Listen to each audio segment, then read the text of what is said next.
Damana Picasse, agressé au camp pénal de Bouaké. On vous dit tout dans cette vidéo. Une tentative d'agression visant Damana Adia Picasse, ancien leader de la jeunesse patriotique et cadre politique ivoirien, a été rapportée au sein du camp pénal de Bouaké, où il est actuellement placé en détention préventive. L'information a été confirmée par son avocate, Maître Roseline Akasiripa, qui s'est exprimée publiquement pour alerter les autorités et l'opinion nationale. Selon l'avocate, l'incident s'est produit lorsqu'un détenu qualifié d'instable a soudainement tenté de s'en prendre physiquement à Damana Picasse sans raison apparente. Elle précise que l'intervention rapide d'autres co-détenus a permis d'éviter une agression plus grave.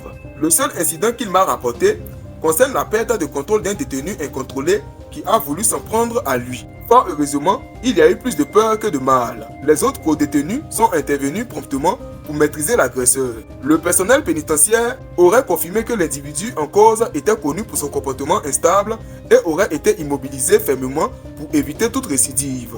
Face à cet incident, Maître Akasiripa affirme avoir demandé au directeur du camp pénal ainsi qu'au personnel pénitentiaire de renforcer la sécurité autour de son client. Nous avons insisté pour qu'il veille scrupuleusement à la sécurité physique, morale et corporelle de M. Damana Picasse. Elle rappelle également le statut judiciaire de son client.